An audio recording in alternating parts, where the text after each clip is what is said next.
Welcome to the Focus on Why podcast. I'm Amy Rowlandson and I ask my guests one simple question. Why? Focusing on the importance of why, I share with you the relatable, uplifting and inspiring conversations I have with people from all walks of life. This podcast will encourage you to focus on your why to enable and empower you to achieve the success you desire. Have a purpose, have a plan, focus on why. Before we start, I would like to draw your attention to my weekly email newsletter, Friday Focus. Each Friday, I focus on one topic with one action arising. The link to sign up is in the show notes, or head over to amyrowlandson.com and sign up right now. Today, I am joined by Pip Thomas. Welcome, Pip, to Focus on Why. Oh, thank you, Amy. It's a delight to be here. I've been wanting to be on this podcast for quite some time and dropping big hints all the way along. Well, I probably did pick them up because you have been training me over the last year in NLP. We started our journey together last November when I started on my practitioner course and taking myself all the way through to master coach. You have guided me and helped me understand the world of NLP. So thank you for that. Oh, you're very welcome, Amy. It's been an enjoyable journey. I can't believe it was last November that it started. All aligned with obviously the craziness we've been in for the last 18 months. So it's been a lovely and interesting journey for sure. So what is it that you wanted to share on Focus on Why? What were you keen to be as a guest? Do you know, well, one, I love the concept because I think we can spend so much time focusing in what we're doing, as opposed to really fully exploring what sits behind it. What's the purpose? And actually not just what the purpose is, but what does it bring you as an individual that's then aligned to your purpose? And I've listened to lots of your podcasts, Amy, and I love the direction they go off into. And when I was thinking about the whole concept of why, honestly, it took me all over the place. Go on, share. Okay. So if I think about, why do I do what I do? And it always, I feel like over the last probably 2 years, I've done quite a lot of soul searching is completely the wrong kind of phrase, but almost self-observation, exploring what it is that really makes my heart sing, what brings me joy, where do I feel that I get an equality and balance and energy giving, if that makes sense, Amy. And my drive, interesting enough, I came back to the same thing time and time again, which is my overall overwhelming desire to want to give back. Now that sounds very big, it sounds very holistic, it sounds very giving, and gosh, isn't she just an extraordinary individual to want to give back? But why? And it comes back down to a simple thing that however many years ago, I care not to remember now, I was adopted. And an amazing individual made a decision that they felt I would have a better upbringing in life with a different family. And then a different family made a decision. I always laugh and think it's like they're walking down a supermarket and go, oh, yes, we'll have that one. She's in date.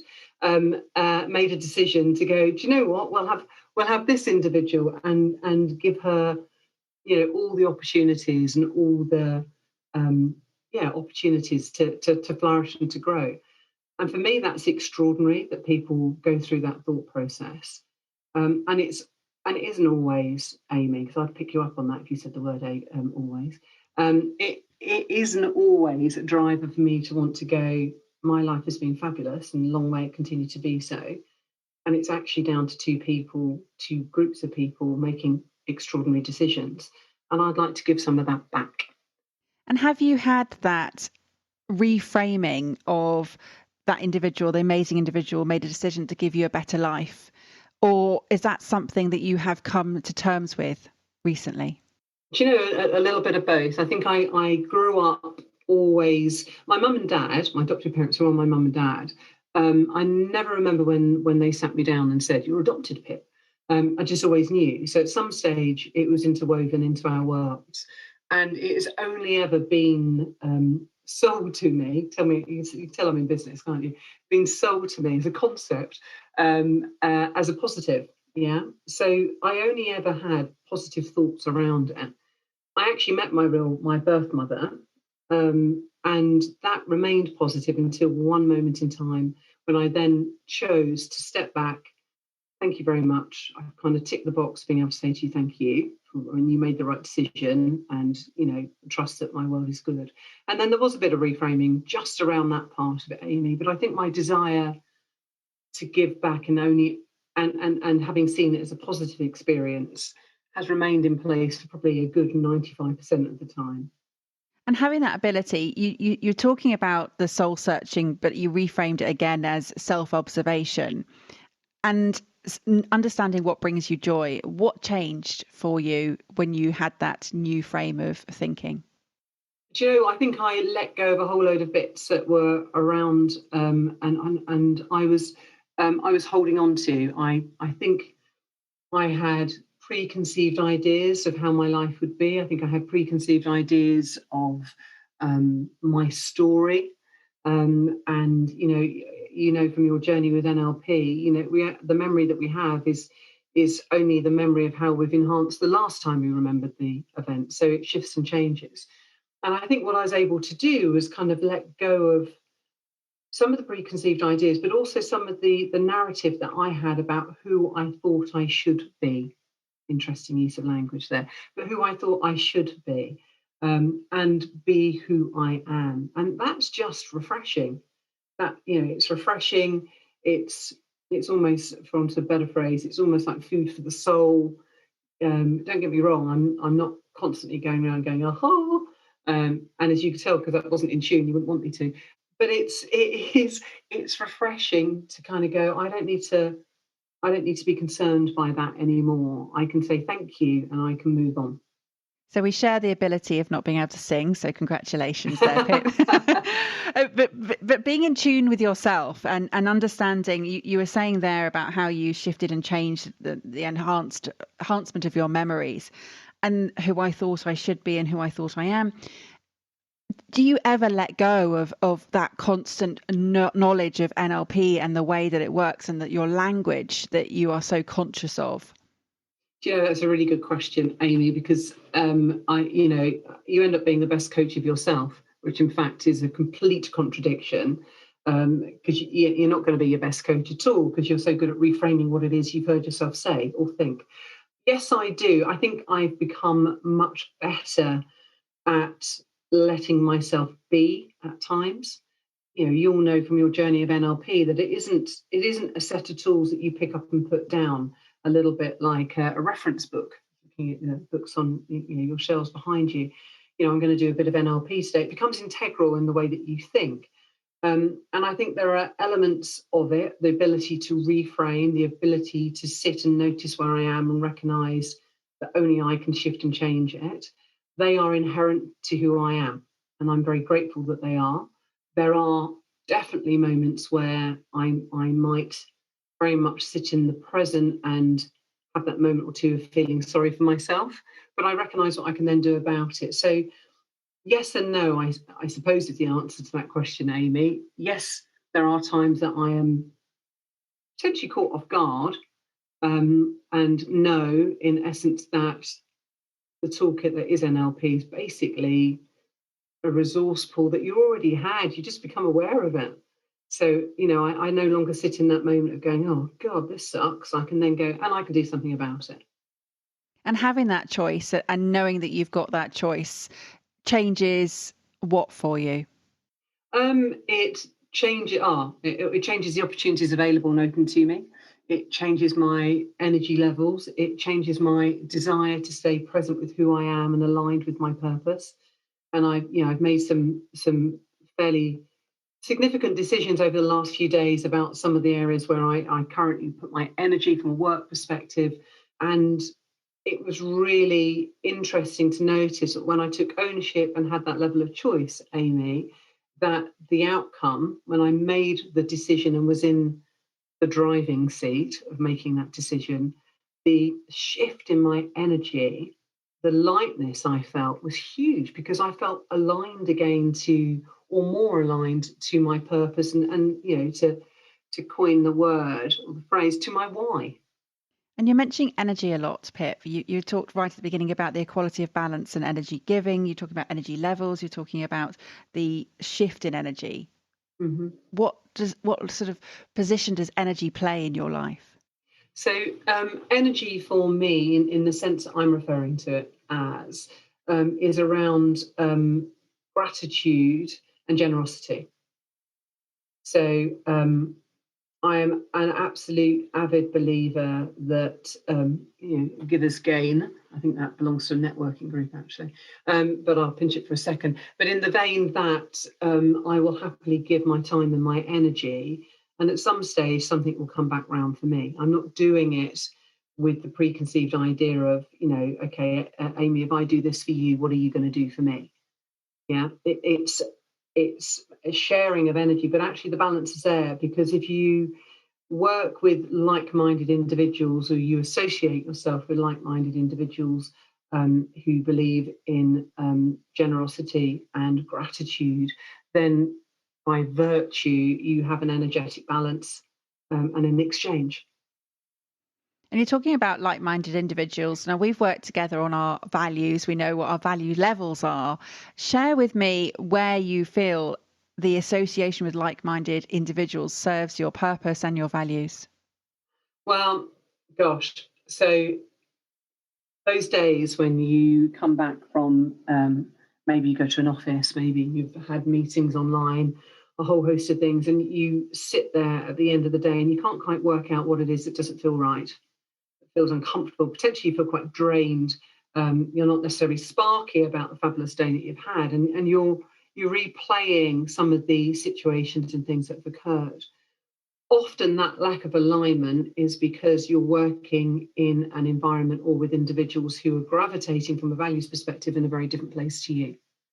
So our values become they influence our beliefs and our drivers and our behaviours. And at an unconscious and conscious level, we will be pursuing whatever we're focusing on, driven, fueled, if you will, by whatever our values might be. So some of those values might be very much around self. Others might be around self and others. Other values might be around others and not self. Yeah, does that make sense, Amy? I hope it does, because you've done your training. And when you're in a position of working environment, or even in a personal relationships, when there's something that feels that it's not aligned, almost like two plates shifting, often it can be because you're gravitating in an environment which isn't aligned to your values. And there will be many, many people who might listen to this podcast, or generally in the big wide world, who won't know what is driving their sense of unease, their sense of a lack of fulfillment, their sense of not feeling aligned to their purpose, to their why. And often it's as simple, I say it's simple because actually values are quite core, as recognizing what's important to you and is that aligned to where you are and what you're doing. And are you aligned with what you're doing now, Pip? Do you know what, Amy? From Tuesday of last week, I will say to you, yes, I am. There's a couple more things that need to be happening, but in essence, yes, I am. And I was really taken aback, and I know this stuff, for heaven's sake. And this shows that I'm human. I was really taken aback at the impact and the change that I felt and experienced on the back of a conversation that I had. And then going, oh my God, hello, welcome back, Pip. Welcome back to where you want to be and everything that you do. And where did you feel that impact and change?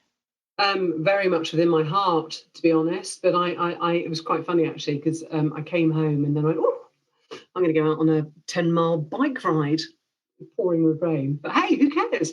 Yeah.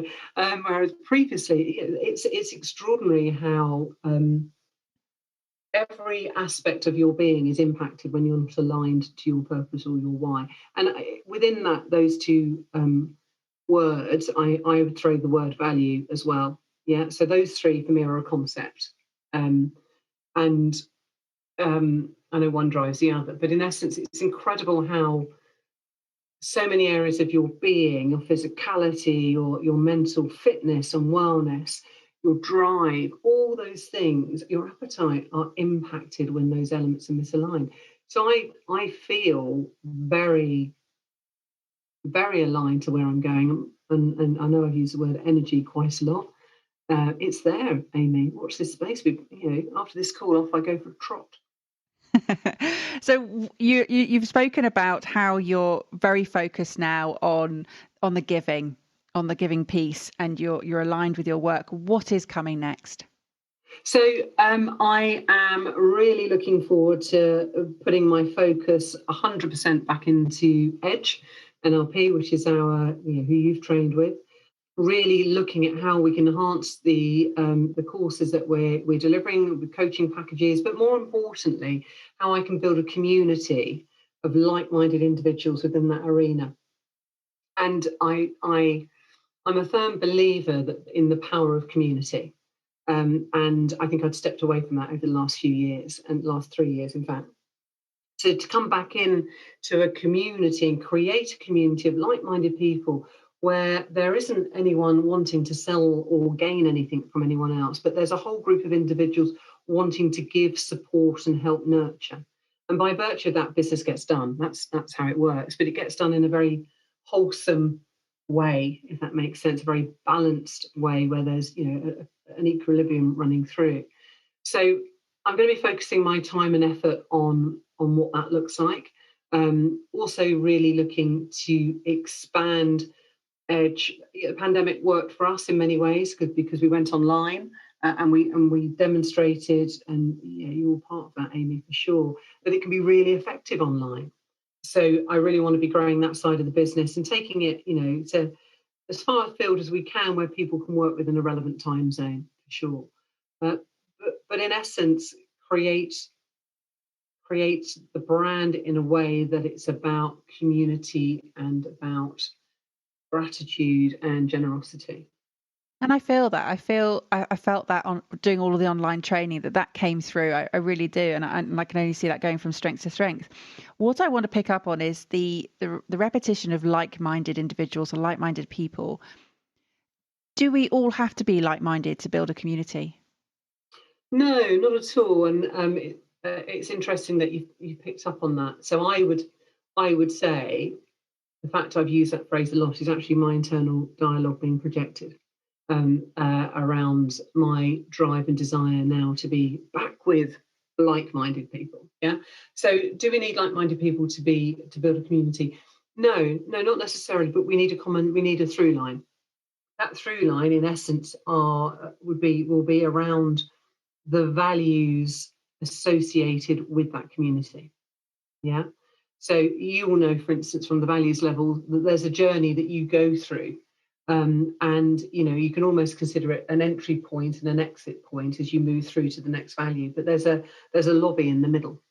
Yeah, as you do that journey. So the lobby is the community. So we have people coming into it and have people who are in that community, but whose values levels might take them out the other side. I quite like that analogy. Yeah, I'm seeing like an old school hall. And maybe I should make it a little bit more funky, but hey, we're going old school hall. And it's that where actually that the exchange that takes place means that there will be a common thread, a common through line. But this isn't about getting a whole host of mini me's into a room and we only hum and do that sort of element of it. There has to be with that with the diversity that comes by not everyone being the same, not that we ever would be, actually comes challenge and growth. And that's paramount. That's part of giving. That's part of generosity. Help me grow. And that's you being generous for me. So what would you pick as the core values for this community? Trust, support, growth. When I say support, I'm referring to being held in a safe space.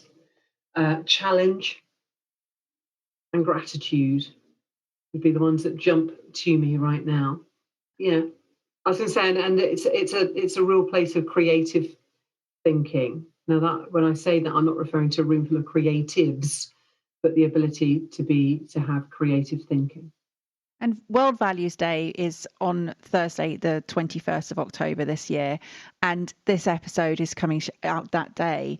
And what I see is just how important, I mean, I talk about it a lot, about the values that we hold and the values that we have within businesses and the alignment. And you've demonstrated that today with the misalignment that you've experienced, and then how you've sort of received this huge amount of energy, having then now aligned yourself again back with your values. Your own values, Pip, what are those? In business or personally? Do they differ? Yeah, they overlap and they differ. So that was such an unclear answer. I thought I'd just leave it open so I can pick up anything here, Amy. So my core values. So one of them is very much around, and I've said it a few times now, generosity. That is an absolutely driving force for me.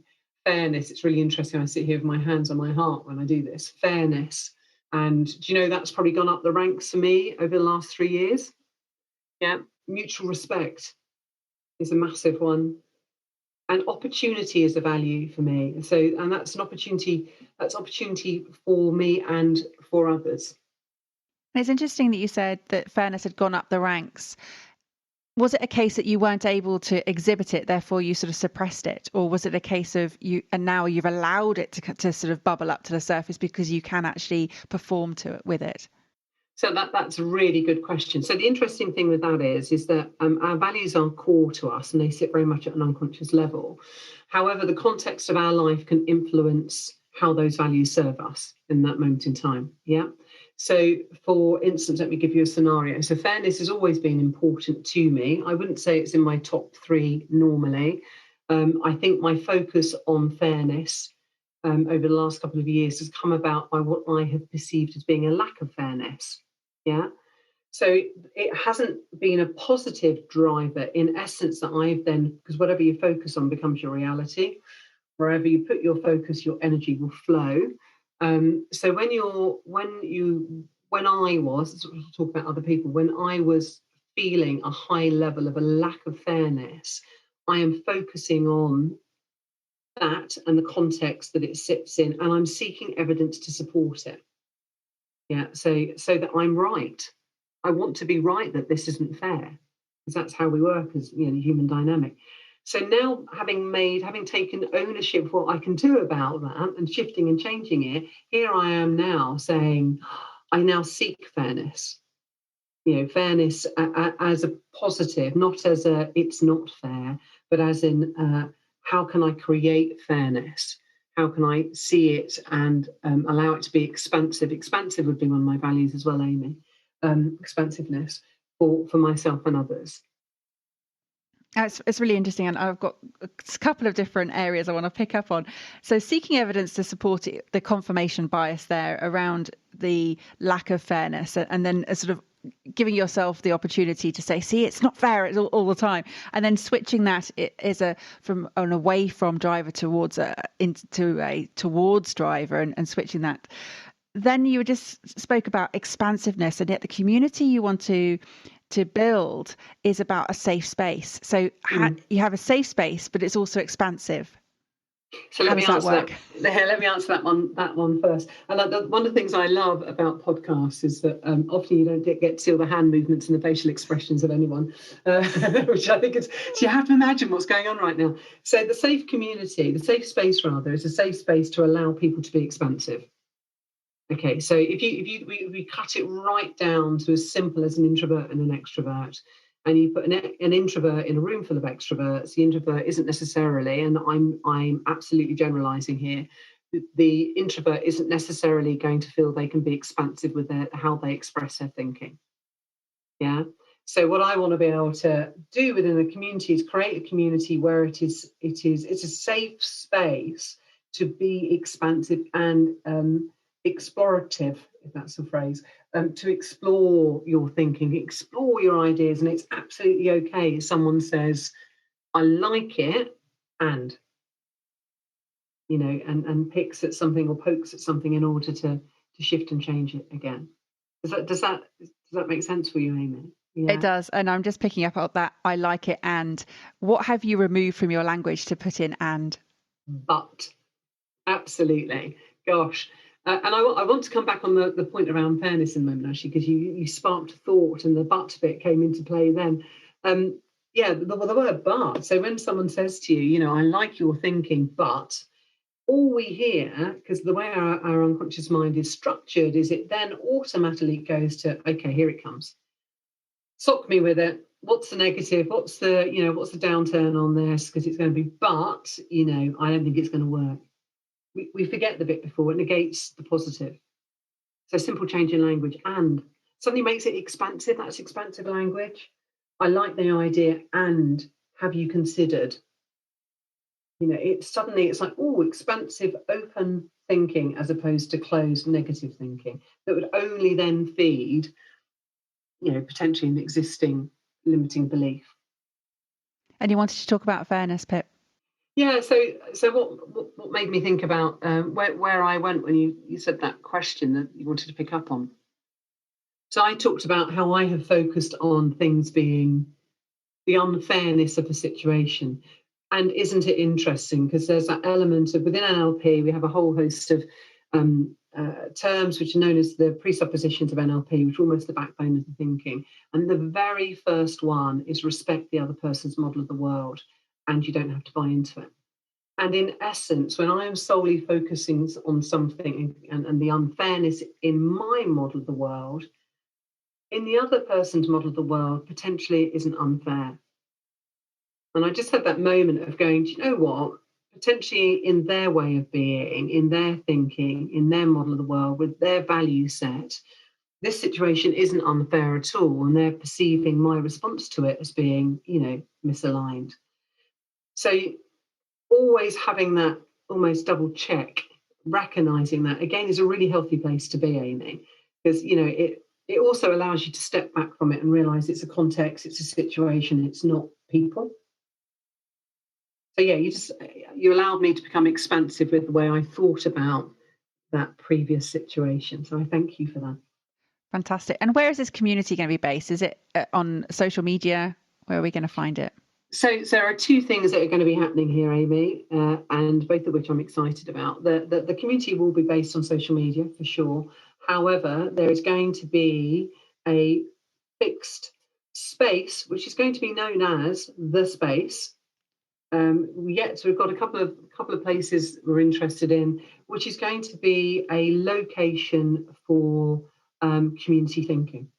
So that sounds very, if someone's going to turn up and do some baking and things. What I mean by that is it's not a co-working, but it is a co-working in essence that it might be, let's have a whole group of individuals who work in a very similar sort of field or a similar sized business, but come and work here together, and we will facilitate and help you share ideas and concepts in order to grow, but also build a really strong community of support that holds you in a safe space and you feel happy to be challenged and to challenge.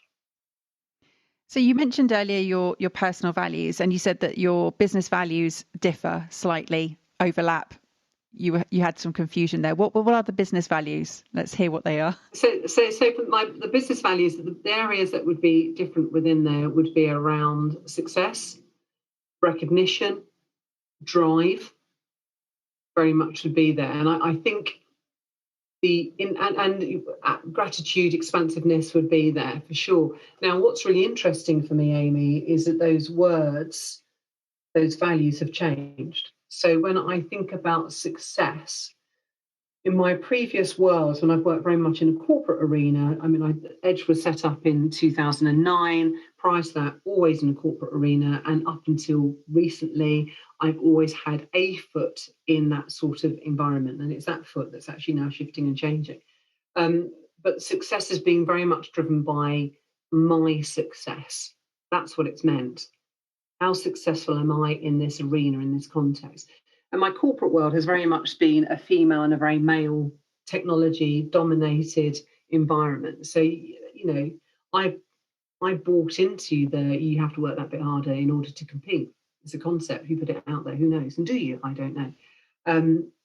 For me now, success is about is aligned to, how this works, Amy, you're good at this stuff, is aligned to bringing you back to your purpose and the why.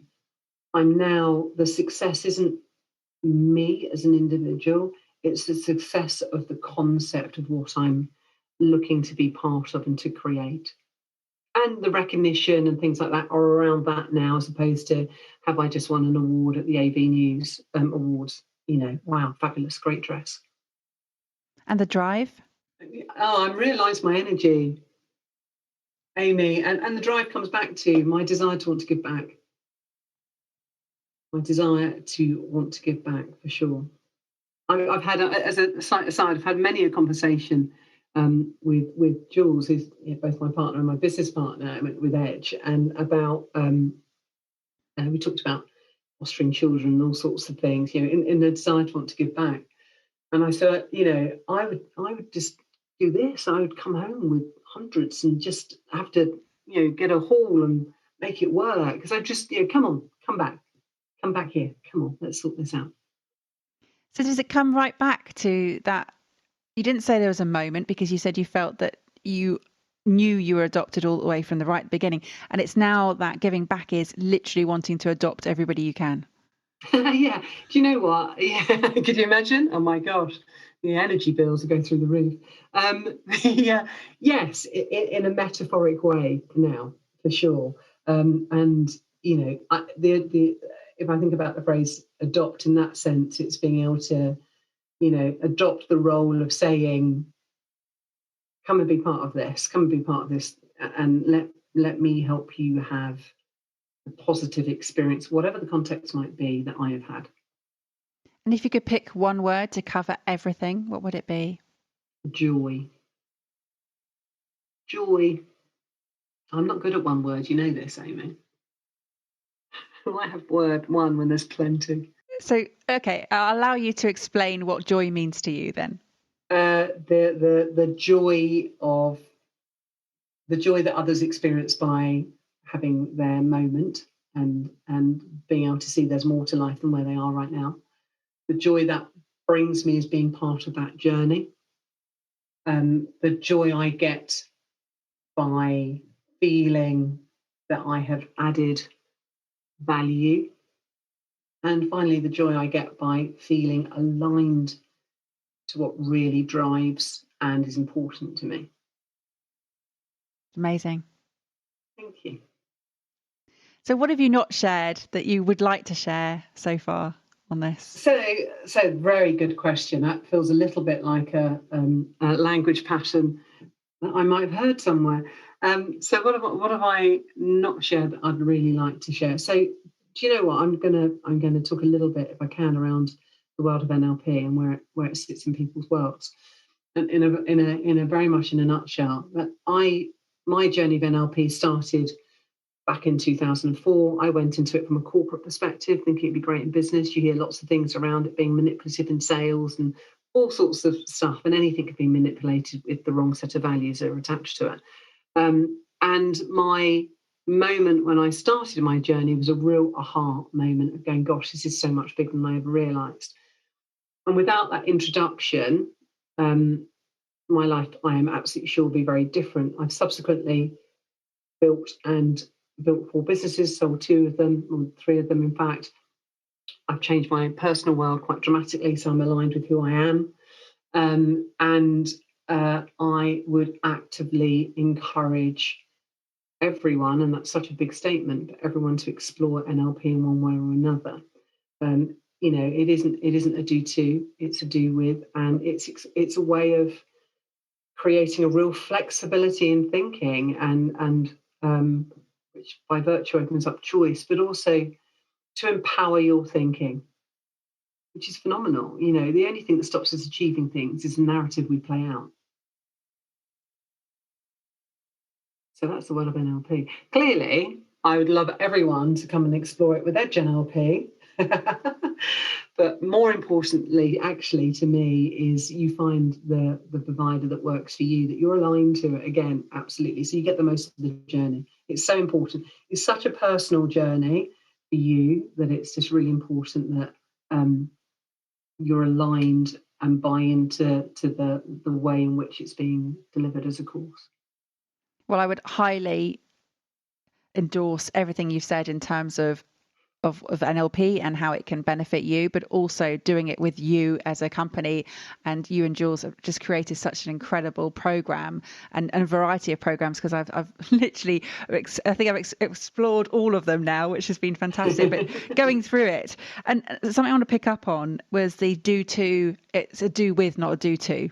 Mm. And the language that you use is so poignant in how you share your knowledge, Pip, and how you share your journey. And it's really interesting because you use the word with a lot. So it's like bear with, or go with, or a do with process, and which I love, because it is that collaborative aspect. It's not a egocentric element. Mm. Yeah, absolutely. It's, there's many a coaching or training program you can go on where it happens to you. And you walk away going, oh, wasn't that trainer, the moment you're there, wasn't that trainer just awesome? And it was all about that trainer, and they're really shiny and really fabulous. And in fact, what I want and endeavour to achieve is that people go away kind of going, oh, wow, I think I might be quite awesome, actually. I think there might be more here for me than I realised. And oh my gosh, look at the opportunities that are there. And our role within that, my role within that, is to help facilitate that journey, and to at times, Amy, to act as the mirror opposite that individual, and just kind of go, just hold on one moment and just look back at what you see. What do you see, and what have you just heard? And how would you like to shift and change that to get a different outcome? And that's the width, isn't it? That's the guidance. That's the safe space. That's the holding your hand, but equally kind of going, boy, you, when needed, to because we're confined by the structure of our thinking.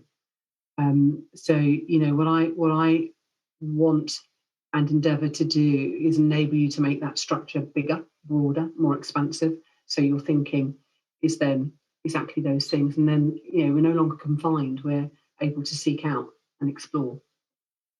And you spoke earlier about the community thinking and how beneficial that's going to be, because you're going to, as you said, you're going to see other people's models of the world and be more aware of what else is out there, instead of having, and there's nothing wrong with having your own model of the world, but just recognizing that it is just your model of the world. Oh my gosh, yeah. And do you know what? I think, Amy, that was probably one of the biggest, most poignant learns I had on day one of my journey of NLP back in 2004, was that whole, respect the other person's model of the world, and understanding how so in NLP it's known as the model of communication, but in essence it's how we all take on board external information, what we do with it internally, what it means to us, how we label it, and how it then influences what we do, what we go on to do, and recognizing that no two people have the same experience of an event, because we have different values, different mindsets, different beliefs, different memories.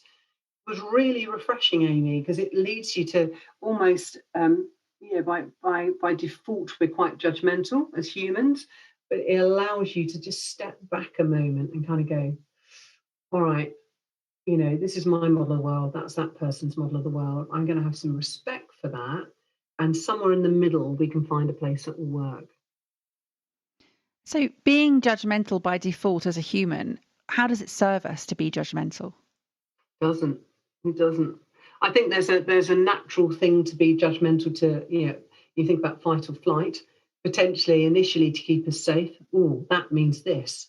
What did that mean to me previously? In a similar situation, this occurred and I didn't like it, scenario. But actually, what we also do is we're projecting that judgment on someone else without actually knowing what sits behind it. So my desire for things to be expansive are reduced by that, by being judgmental. What we're actually doing is limiting our ability to see. I use that sense, but it's a multi-sensory based experience, to see and experience what might truly be going on.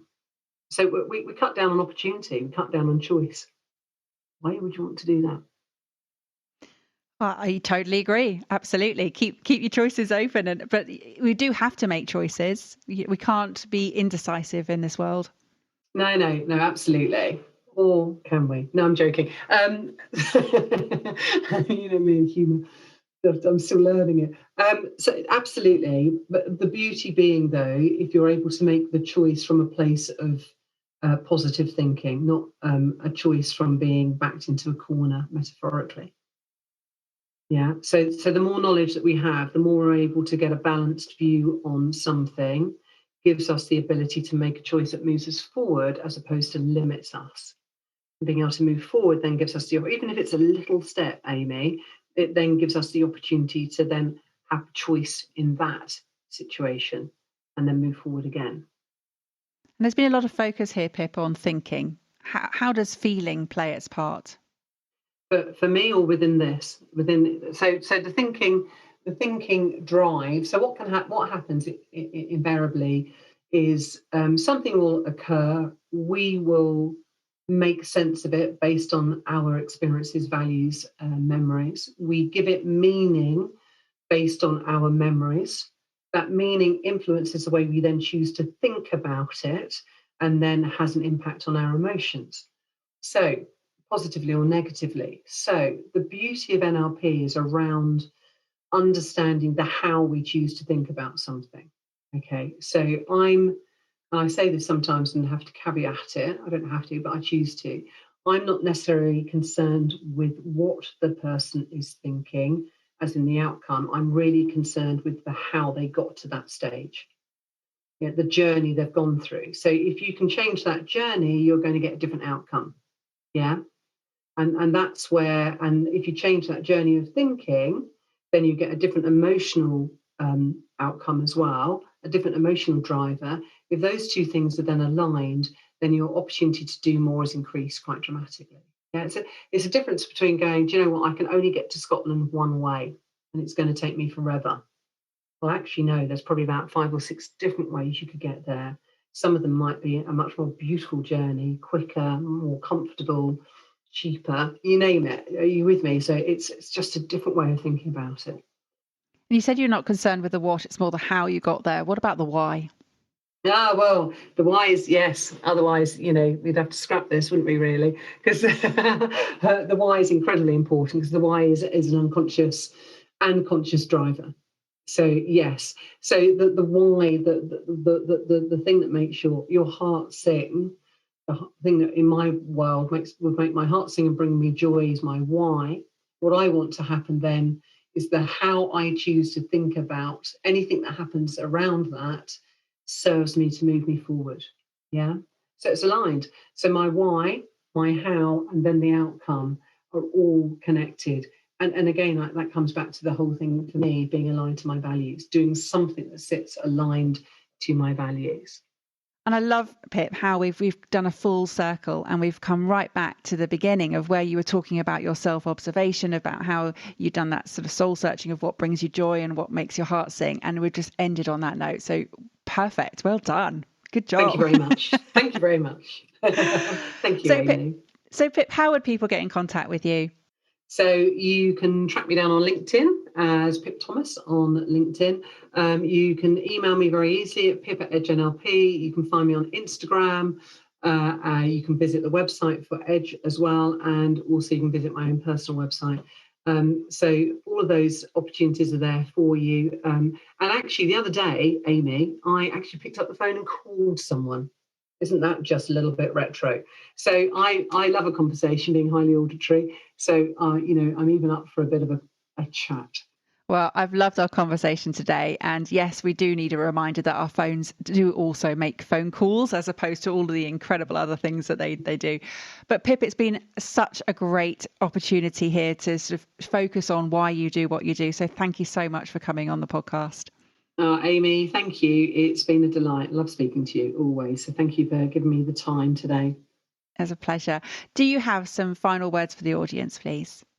I do, and it's a phrase that we often use in the world of NLP, but it is very much around whatever you focus on will absolutely become your reality, and where you put your energy, your focus will flow. So be mindful where you choose to put your energy, and then just watch how many beautiful things can occur. Thank you for listening to Focus on Why with me, Amy Rowlandson. To show your appreciation and to help other listeners understand what value you have received from tuning in today, please leave me an Apple Podcast 5-star review. Remember, the conversation doesn't end here. To keep it going, connect with me on LinkedIn, Instagram, Facebook or Twitter, or join the inspiring, uplifting and positive Focus on Why Facebook group. All the links are in the show notes. Have a purpose, have a plan, focus on why.